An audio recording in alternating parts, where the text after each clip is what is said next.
Shri insight of ടാരോട്ടിലേക്ക് എല്ലാവർക്കും സ്വാഗതം. നമുക്കിന്നൊരു റീഡിംഗ് എടുക്കാം. ലവ് ആൻഡ് റിലേഷൻഷിപ്പ് റീഡിംഗ് ആണ്. എല്ലാവരും സുഖമായിരിക്കുന്നു എന്ന് ഞാൻ വിചാരിക്കുന്നു. എല്ലാവർക്കും സന്തോഷമല്ലേ? ഹാപ്പി ആയിട്ടിരിക്കുന്നല്ലോ എല്ലാവരും. ന്യൂ ഇയറൊക്കെ അടിച്ചു പൊളിച്ച് സന്തോഷമായിട്ടിരിക്കുന്നു അല്ലേ? എല്ലാവരും അങ്ങനെ ഞാൻ കരുതുന്നു സന്തോഷമായിരിക്കും. അപ്പം നമുക്കിന്നൊരു നമ്മുടെ reading love and relationship reading ആണെന്ന് ഞാൻ പറഞ്ഞു. നമുക്ക് നോക്കാം. ഇതൊരു ജനറൽ റീഡിംഗ് ആണ്.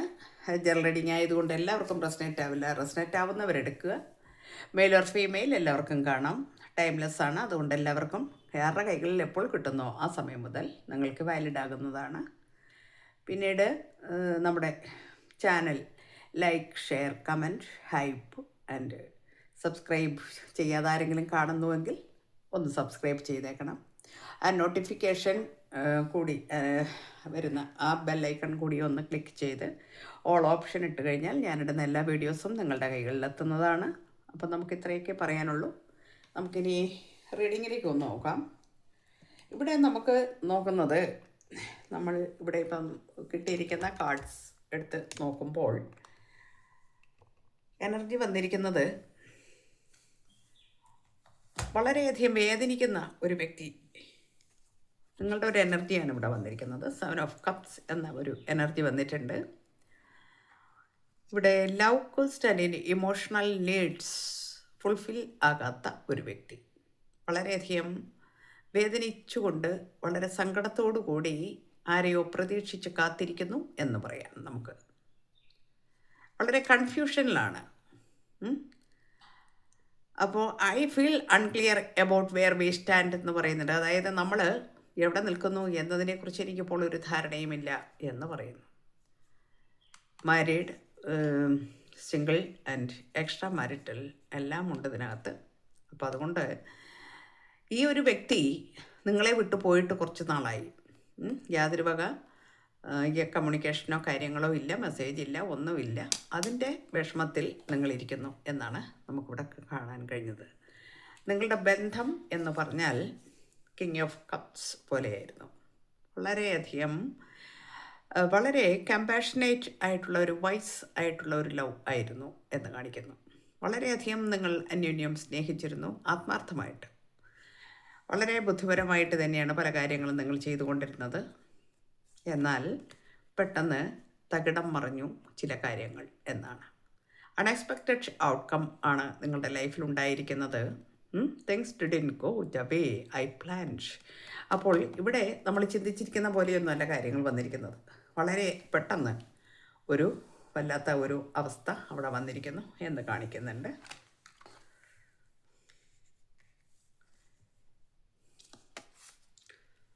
കിങ് ഓഫ് പെൻറ്റക്കിൾസ്, വളരെ എസ്റ്റാബ്ലിഷ്ഡ് ആയിട്ടുള്ള റിലയബിൾ ആയിട്ടുള്ള ഒരു ലവ്. വളരെ നിങ്ങളത് അങ്ങോട്ടും ഇങ്ങോട്ടും വളരെ വിശ്വസിച്ചിരുന്നു. വളരെ വിശ്വസിച്ചുകൊണ്ട് വളരെ എസ്റ്റാബ്ലിഷ്ഡ് ആയിട്ടുള്ള ഒരു സ്നേഹം നിങ്ങൾ അന്യോന്യം കൊടുത്തിരുന്നു അല്ലെങ്കിൽ നൽകിയിരുന്നു. എന്നാൽ അവിടെ ഒരു ഡിസോണസ്റ്റി വന്നു എന്നുള്ളതാണ്. By lying I raped as a pat എന്ന് വെച്ചാൽ ഇവിടെ നുണപ്രചരണങ്ങൾ കൊണ്ട് ആരോ നിങ്ങളെ തമ്മിൽ തെറ്റിച്ചു കളഞ്ഞു എന്നുള്ളതാണ്. തെറ്റിദ്ധരിപ്പിച്ചു കളഞ്ഞിരിക്കുന്നു. എത്ര സ്നേഹത്തിലാണ്, എത്ര അടിത്തറയുള്ള ഒരു സ്നേഹമായിരുന്നു. എന്നിട്ട് പോലും ആ നുണയ്ക്ക് അവിടെ വളരെയധികം പവർ ഉണ്ടായി എന്നാണ്. ആ പവറിൽ നിങ്ങളുടെ ലൈഫ് തകർന്നു എന്ന് തന്നെയാണ് കാണിക്കുന്നത്. ഇവിടെ മെറ്റീരിയലിസ്റ്റിക് ആയിട്ടുള്ള ഒരു ത്രൈവിങ് ആയിട്ടുള്ള ലവ്, എത്ര സ്നേഹം കൊടുത്താലും അത് മെറ്റീരിയലിസ്റ്റിക് ലൈഫിലേക്ക് മാത്രം കൂടുതൽ കോൺസെൻട്രേഷൻ കൊടുത്തിരിക്കുന്ന ഒരു വ്യക്തിയെ കാണാം. The way you love can no be matched. അപ്പോൾ ആൾ വളരെയധികം സമർത്ഥമായിട്ട് പറയുന്നു, ഇനി ഈ ഒരു ബന്ധം മുൻപോട്ട് കൊണ്ടുപോകുവാൻ അല്ലെങ്കിൽ എനിക്കതിനോട് താല്പര്യമില്ല എന്നാണ്. നമുക്കതിനോട് താല്പര്യമില്ല എന്ന രീതിയിൽ തന്നെയാണ് അവിടെ വന്നിരിക്കുന്നത്. ഇനി കാരണം എന്താണെന്ന് നോക്കാം. നമുക്ക് ഇതിനൊരു കാരണം കാണും അല്ലേ? ഒരു കാരണവും ഇല്ലാതെ പെട്ടെന്ന് അങ്ങനെ സംഭവിക്കും എന്ന് എനിക്ക് തോന്നുന്നില്ല. നോക്കാം നമുക്ക്. Yes, okay. ദ ഡെവിൾ വന്നിട്ടുണ്ട്. ഇവിടെ ഒരു എൻട്രാപ്മെൻറ്റ് ആൻഡ് നെഗറ്റീവ് പാറ്റേൺസ് ആയിട്ടുള്ള ഒരു വ്യക്തിയുമായിട്ടുള്ളൊരു ബന്ധം ഈ വ്യക്തിക്ക് കാണുന്നു. എന്നുവെച്ചാൽ നിങ്ങളുടെ പാർട്ട്ണർക്ക് കാണുന്നു. അതുകൊണ്ടാണ് ഇവിടെ നമ്മൾ നേരത്തെ കണ്ടു അല്ലേ, പിന്നെ ഒരു ഡിസോണസ്റ്റി വന്നു, അവിടെ ഒരു നുണ കാര്യങ്ങൾ വന്നു, അവിടെ അതെല്ലാം പറഞ്ഞ് ഫലിപ്പിച്ച് ഈ വ്യക്തിയെ കയ്യിലാക്കി എന്നാണ് കാണുന്നത്. പിന്നീട് നമുക്ക് 5 ഓഫ് സ്വോർഡ്സ്. പക്ഷേ കയ്യിലൊക്കെ ആക്കി കഴിഞ്ഞതിന് ശേഷം അവിടെ കൺട്രോളിങ് വരികയും ഡിസ്പ്യൂട്ട്സ് ആയിട്ടുള്ള അല്ലെങ്കിൽ സബോട്ടേജിങ് ആയിട്ടുള്ള ഒരു അവസ്ഥയിലേക്ക് വന്നിരിക്കുന്നു എന്നാണ്. അതായത് അട്ടിമറിക്കുക അല്ലെങ്കിൽ തർക്കങ്ങൾ, കാര്യങ്ങൾ, അവരുടെ കാര്യങ്ങൾക്ക് വേണ്ടിയിട്ടുള്ള ഒരു വലിയ കാര്യങ്ങളൊക്കെ ആയിരുന്നു അവിടെ ചെയ്തുകൊണ്ടിരുന്നത്. അവരുടെ കാര്യങ്ങൾക്ക് വേണ്ടിയിട്ടായിരുന്നു ഉപയോഗിച്ചത് എന്ന് കാണുന്നുണ്ട്. അതുകൊണ്ട് തന്നെ നിങ്ങളോടൊരു കാര്യവും പറയാതെ എല്ലാം ഒളിച്ചു വെച്ചു എന്ന് കാണിക്കുന്നു. Hidden and uncertain love. Hidden ആയിട്ട് ഒരു കാര്യവും പറയാതെ, ഒറ്റക്ഷരവും നിങ്ങളോട് പറയില്ല, ഒരു കാര്യത്തെക്കുറിച്ച് നിങ്ങളോട് പറയില്ല, തുറന്നു പറയില്ല. നിങ്ങൾ വിളിച്ചാൽ ഫോൺ എടുക്കില്ല, അല്ലെങ്കിൽ നിങ്ങൾ വിളിച്ചിട്ടുണ്ടെങ്കിൽ നിങ്ങളൊരു മെസ്സേജ് കൊടുത്താൽ അത് കിട്ടില്ല, കാരണം റിപ്ലൈ കിട്ടില്ല. കാരണം എന്താണെന്ന് വെച്ചിട്ടുണ്ടെങ്കിൽ എല്ലാം ഹിഡനായിരുന്നു, എല്ലാം ഒളിച്ചു വെച്ചു. ഇവിടെ ഒളിച്ചു വെക്കാതിരിക്കാൻ നിവൃത്തിയുമില്ല ഇപ്പോൾ, കാരണം വെച്ചാൽ ഇതാണല്ലോ അവസ്ഥ. ഓക്കെ, അപ്പോൾ 5 ഓഫ് സോർഡ്സിൻ്റെ പിന്നെ എനർജിയിലാണ് നിൽക്കുന്നത്. അപ്പോൾ പിന്നെ ഒരു രക്ഷയില്ല. പിന്നെ ഫ്ലട്ടി ആയിട്ടുള്ള ഓപ്പൺ മൈൻഡഡ് ആയിട്ടുള്ള ലവ് ആയിരുന്നു ഈ തേർഡ് പാർട്ടിക്ക്. ആ ഒരു പിന്നെ അങ്ങനത്തെ ഒരു ബന്ധം, ഫ്ലട്ടി ആയിട്ടുള്ള ഒരു ബന്ധം ആയതുകൊണ്ട് തന്നെ നിങ്ങളുടെ വ്യക്തിയെ ആവശ്യത്തിൽ അധികം യൂസ് ചെയ്തിരിക്കുന്നു എന്നാണ് കാണുന്നത്, വളരെയധികം. ആ ബന്ധം അവർ കൊണ്ടുപോയത് ഒരു ഇൻഫാക്ച്വേഷൻ ആൻഡ് ഒബ്സസ്ഡ് ലവ് എന്ന് പറയാം നമുക്കതിന്. എന്താണ് ഇൻഫാക്ച്വേഷൻ എന്ന് പറഞ്ഞാൽ? ഒരു മതിഭ്രമത്തിലേക്ക് അഴുത്തുക, അല്ലെങ്കിൽ ആസക്തി കൊണ്ട് കീഴ്പ്പെടുത്തുക എന്ന് പറയാം. ആ രീതിയിലൊക്കെ ഇയാളെ വല്ലാതെ കൊണ്ടുപോയി എന്നാണ് കാണുന്നത്. അപ്പോൾ ഇവിടെ നിങ്ങൾക്ക് ഇപ്പോൾ ഇത്രയാണ് നമുക്ക് കിട്ടിയ കാർഡ്സ്. അപ്പോൾ ഈ കാർഡ്സിൽ നിങ്ങൾ വളരെയധികം വേദനിക്കുന്നു എന്നാണ് നമുക്ക് ഈ കാർഡ് കൊണ്ട് മനസ്സിലാവുന്നത്. വളരെ അധികം സ്നേഹത്തിൽ ആയിരുന്ന നിങ്ങളുടെ ബന്ധം പെട്ടെന്നൊരു ദിവസം അട്ടിമറിക്കപ്പെടുകയാണ് ഉണ്ടായത്. അവിടുന്ന് എത്ര എസ്റ്റാബ്ലിഷ്ഡ് ആണ് സ്നേഹം എന്ന് പറഞ്ഞിട്ടും കാര്യമില്ല. നുണ പ്രചരണങ്ങൾ അല്ലെങ്കിൽ അതുപോലെയുള്ള കുതന്ത്രങ്ങളിലൂടെ ആളുകളെ കൈവശപ്പെടുത്തുവാനുള്ള കഴിവ് ഇത്തരത്തിലുള്ള ആളുകൾക്കുണ്ട്. അതാണ് ഇവിടെ കണ്ടത്. അപ്പോൾ പിന്നെ മെറ്റീരിയലിസ്റ്റിക് ലൈഫിൽ മാത്രം താല്പര്യം കാണിച്ചു എന്നാണ് പറയുന്നത്. മെറ്റീരിയലിസ്റ്റിക് ആയിട്ടുള്ള ലെവൽ, ലൗകികമായിട്ടുള്ള പല കാര്യങ്ങളിലേക്കും കൂടുതൽ ആസക്തി വരികയും അതിനകത്തേക്ക് നയിക്കപ്പെടുകയും ചെയ്തു ഈ ഡബിൾ എനർജി തേർഡ് പാർട്ടി എന്നാണ് കാണിക്കുന്നത്. ഈ തേർഡ് പാർട്ടി ഇവിടെ കൺട്രോൾ ചെയ്യുകയും പിന്നെ അവരുടെ കാര്യത്തിന് വേണ്ടിയിട്ട് ഈ വ്യക്തിയെ ഉപയോഗിച്ചു, അങ്ങനെ കൊണ്ടുപോയി. അതുകൊണ്ട് തന്നെ നിങ്ങളോട് പല കാര്യങ്ങളും തുറന്നു പറയാതെ നിങ്ങൾ വളരെ വേദനിക്കുകയാണ്. ഫാമിലിയുള്ളവരൊക്കെ ആണെങ്കിൽ പിന്നെ പറയുകയും വേണ്ട. കുഞ്ഞുങ്ങൾ ഒക്കെ ഉള്ള ആളുകൾ, പിന്നെ അതുപോലെ തന്നെ പേരൻസ്, ഇവരെല്ലാവരും തന്നെ ഈ ഒരു ബന്ധം കാരണം മാനസികമായി തകർന്നു എന്ന് തന്നെ പറയാം. ഫ്ലട്ടിയായിട്ട് ഉള്ള ഒരു വ്യക്തിയുടെ കയ്യിൽ അകപ്പെട്ട് കഴിഞ്ഞാൽ പിന്നീടൊന്നും പറഞ്ഞിട്ട് കാര്യവുമില്ല.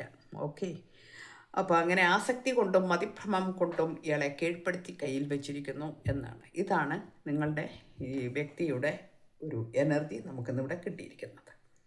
എത്ര മാന്യയായിരുന്നാലും ഒരു നിമിഷം മതി ചിലർക്ക് എല്ലാം നഷ്ടപ്പെടുവാൻ എന്നുള്ളതിൻ്റെ ഉത്തമമായ ഒരു ഉദാഹരണമാണ് നമ്മളിവിടെ കണ്ടത്. നമുക്ക് എന്തെങ്കിലും മാറ്റം വരുമോ എന്നുകൂടി നോക്കാം. കാരണം ഇങ്ങനെ പോയാൽ എങ്ങനെയാണ്? അപ്പോൾ നമുക്കതിനൊരു മാറ്റം വരില്ലേ? കാരണം വെച്ചാൽ ഇവിടെ ഒരു കെട്ടിവെച്ചിരിക്കുന്ന പോലെയും കൺട്രോൾ ചെയ്തിരിക്കുന്ന മാതിരിയും ഒക്കെ വെച്ചിട്ടുണ്ടെങ്കിലും അതിഭ്രമം കൊണ്ടും ആസക്തി കൊണ്ടും ഇയാളെ കീഴ്പ്പെടുത്തി കളഞ്ഞു എന്നുള്ളതാണ്. നമുക്ക് നോക്കാം. അപ്പം ഒരു കാർഡ് വന്നിട്ടുണ്ട്, അതായത് fulfilled and abundant love, 9 of cups വന്നിട്ടുണ്ട്. അപ്പം നിങ്ങൾ ഭാഗ്യവതിയാണ്, അല്ലെ ഭാഗ്യവാനാണ്. കാരണം ഇങ്ങനെ വലിച്ചു കൊണ്ടുപോയി എങ്കിലും നമുക്ക് നമ്മളുടെ പാർട്ട്ണറെ നഷ്ടപ്പെടുക എന്ന് പറയുന്നത് ഒരു ചെറിയ കാര്യമൊന്നുമല്ല. വളരെ വേദനിപ്പിക്കുന്ന എന്ന് വെച്ചാൽ ഭ്രാന്ത് വരെ വരാവുന്ന കാര്യങ്ങളാണിതൊക്കെ. കാരണം അത്രയും ആത്മാർത്ഥമായി സ്നേഹിച്ചിരുന്ന, വളരെ എസ്റ്റാബ്ലിഷ്ഡ് ആയിട്ടുള്ള, റിലയബിളായിട്ടുള്ള ആ ഒരു സ്നേഹത്തിനെ തരിപ്പണമാക്കിയിട്ടാണ് കൊണ്ടുപോയിരിക്കുന്നത്. അപ്പോൾ അത് എങ്ങനെ താങ്ങി എടുക്കും, എങ്ങനെ സഹിക്കും എന്നുള്ളതിനെക്കുറിച്ച് നമുക്കിവിടെ വാക്കുകളില്ല അതിനെ വിവരിക്കാൻ. പക്ഷേ കാലം അത് ഈ രീതിയിൽ കൊണ്ടുവരും എന്നാണ്. 9 of Cups എന്ന ആ എനർജിയിലേക്ക് നിങ്ങൾ വരും, അല്ലെങ്കിൽ നിങ്ങളുടെ ബന്ധം വരും എന്നാണ്. അപ്പോൾ തിരിച്ചു വരും എന്നുള്ളതിന് യാതൊരു സംശയവും ഇല്ല. അതുപോലെ തന്നെ 10 of Pentacles വന്നിട്ടുണ്ട്. വളരെ സ്റ്റഡി ആയിട്ടുള്ള, ഫ്ലറിഷിങ് ആയിട്ടുള്ള ലവ് നിങ്ങളുടെ കുടുംബത്ത് അല്ലെങ്കിൽ നിങ്ങളുടെ ഫാമിലിയുമായിട്ട് വളരെ ഹാപ്പി ആയിട്ടുള്ള, വളരെ പ്രോസ്പെരിറ്റി ആയിട്ടുള്ള, കടയിലെ അച്ഛൻ, അമ്മ, കുട്ടി, ഭാര്യ എല്ലാവരുമായിട്ട്, ഭർത്താവ് എല്ലാവരുമായിട്ട് ഇടങ്ങുന്ന, അതായത് പെറ്റ് വരെ, പെറ്റ് ഒരു ഡോഗൊക്കെ ഇരിപ്പുണ്ട്. അപ്പം നമുക്ക് അത്രയ്ക്കും വളരെ നല്ലൊരു ബന്ധം ആകും, ഇനിയും തിരിച്ചു വരും എന്നാണ്. അപ്പം നിങ്ങളുടെ പ്രാർത്ഥന നന്നായിട്ട് തന്നെ നിങ്ങൾ പ്രാർത്ഥിക്കുക. അല്ലാതെ ഇതിനകത്ത് എന്താണ് പറയുക, അപ്പം പ്രാർത്ഥിക്കുക. പ്രാർത്ഥനയിൽ ഇത് സാധിക്കുമെന്ന് നമുക്ക് കാണിക്കുന്നു. ഇത് ഡിവൈൻ തരുന്നൊരു സന്ദേശമാണ്. വിഷമിക്കേണ്ട, ഇതൊക്കെ സംഭവിക്കുന്നതാണ്, സാധാരണയാണ്. നമ്മളെല്ലാവരും വളരെ രാവിലെ പിന്നെ വളരെ സ്നേഹത്തോടു കൂടി, കരുതലോടു കൂടി ഓഫീസിലേക്ക് പറഞ്ഞു വിടുന്ന ഒരു വ്യക്തി പിന്നെ ഏതെല്ലാം വഴികളിലൂടെയാണ് പോയി തിരിച്ചു വരേണ്ടത് എന്ന് നമുക്ക് ഊഹിക്കാം. അപ്പോൾ അവരെ കാത്തുകൊള്ളണേ എന്ന് പറയാനല്ലാതെ ഇവിടെ ഒന്നുമില്ല. ഇന്നത്തെ നമ്മുടെ ഈ എനർജി വളരെ വേദന ഉണ്ടാക്കുന്നതാണ് എനിക്ക്.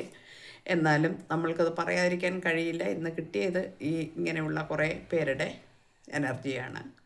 അപ്പോൾ ഇന്നലെയൊക്കെ നല്ല ഒരു ഇത് കിട്ടിയിരുന്നു, നല്ലൊരു എനർജി ആയിരുന്നു നമുക്ക് കിട്ടിയത്. വളരെ ഹാപ്പി ആയിരുന്നു ഞാൻ ഇന്നലെ. പക്ഷേ ഇത് നമുക്കൊരു വിഷമം ഉണ്ടാക്കുന്നത് തന്നെയാണ്, എങ്കിൽ പോലും നിവൃത്തിയില്ല. അപ്പോൾ നിങ്ങളെല്ലാവരെയും ദൈവം അനുഗ്രഹിക്കട്ടെ ഞാൻ പ്രാർത്ഥിക്കുന്നു. എല്ലാവർക്കും നല്ലത് വരട്ടെ. Thank you universe.